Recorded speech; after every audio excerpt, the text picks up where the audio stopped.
If you want to be the best of yourself, first, have the best thoughts. Have the best belief every day. Pinakamagandang naiisip mo sana araw-araw. But secondly, if you want to be the best version of yourself, have the best people surround you in your life. Pinakamabubuti, pinakamababait na mga kaibigan at mga tao sana ang pakisamahan mo. Una, suriin natin, what kinds of thoughts do I have every day? Ano yung mga tumatakbo sa iyong isipan araw-araw? Mabuti ba yan o masama? Dahil tandaan po natin, wala tayong nararamdaman na hindi nag-umpisa sa ating kaisipan. Wala tayong ginagawa na hindi nag-umpisa dito sa ating mga ulo. Hindi totoo. Yung mga sinasabi na mga kriminal o nakagawa ng kasalanan, pag tinatanong sila, bakit mo nagawa? Anong sagot nila? Hindi ko po alam eh. Kaya may nagawa siyang masama, matagal na niya pinag-iisipan. Kung hindi man, agad sumagi sa kanyang isip, kaya niya ginawa. Imposible na hindi tayo nakakaisip. Meron tayong naiisip, kaya nga meron tayong ginagawa. Mag-ingat ka. Wala kang nararamdaman na hindi nag-uumpisa dito sa iyong kaisipan. Pero mga iba, nagising-gising pa lang, anong naiisip? Nakakatamad naman. Sa tingin niyo po ba, sisipag sila? Meron mga iba, nagising-gising pa lang, ano sinasabi? Nakakapagod. Nagigising mo pa lang, katapos-tapos mo pa lang nagpahinga, pagod ka na? Anong iyong mararamdaman? Lalakas ka ba? Hindi po ba? Pero palitan mo ang iyong mga naiisip, mga mabubutit magaganda. Kaya nga napakahalaga na makinig tayo sa salita ng Diyos, hindi po ba? Because God's Word is spirit and life. What will happen to you? How will you be transformed? How will you change? If every day you listen, you try to understand the Word of God, kaysa kung ano-ano yung ating mga pinapakinggan, mga chismis tungkol sa mga artista, o chismis tungkol dyan sa iyong kapitbahay. Hindi po ba? Hindi ka magiging pinakamabuting tao kung masasama ang iyong mga naiisip. Hindi po ba? Only have quality thoughts, and you will be a quality person. Have the best thoughts, and you will become the best person.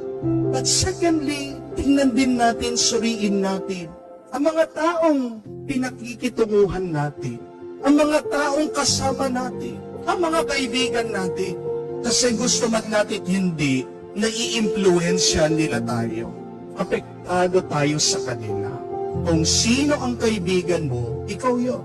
May kasabihan, show me your friends and I will tell you your future.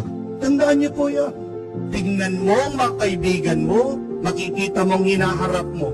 Kung palamura mga kaibigan mo, ay ano ka nun? Palamura ka din, di po ba?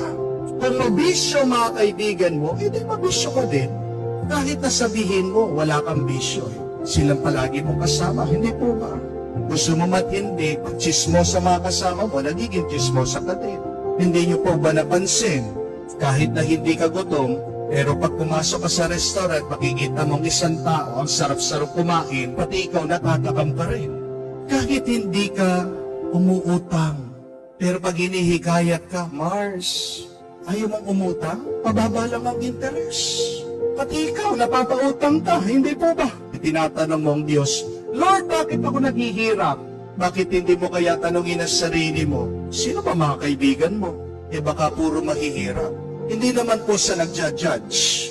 Pero, kung mga kabarkada mo, baon sa utang yan, hindi malayo, ikaw din, mababaon ka sa utang. Amen? Kung gusto mong maging mayaman, kung gusto mong umangat ang iyong kabuhayan, sino dapat kaibigan mo? Hindi dapat mayaman din. Maghanap ka ng mabuting kaibigan. Maghanap ka ng isang mayaman na kaibigan.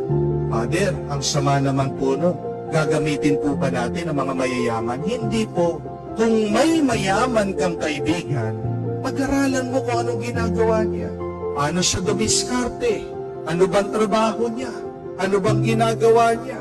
Matututo ka sa kanya. Baka naman kaya hindi ka nagiging pinakamabuti kung sino ka dapat. Ang nagiging balakid sa iyong buhay, ang iyong mga kaibigan. Only have the best people in your life. And when you have the best people, you will also be best version of yourself. Lahat ng pinakamabuti binigay ng Diyos sa atin.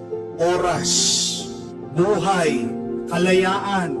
Ang buhay na ito ay parang isang tahanan. Hindi mo naman hiningi, binigay sa'yo, libre. Hindi po ba? Kaya kung bibisita ang Diyos, kung titignan nung nagbigay, ano kaya makikita niya? Hindi ba nakakalungkot? Binigyan ka na nga ng libre, binaboy mo pa yung binigay sa'yo. Hindi mo talaga iningatan. Ito lang ang maisusukli natin sa Diyos.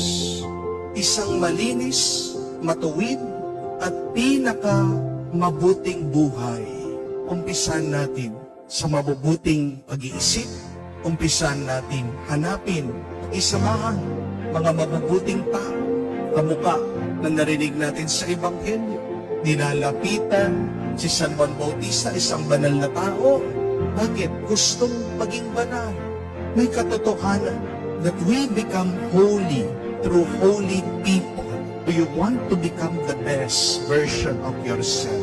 Then start with this, with the best thoughts, with the best people in your lives.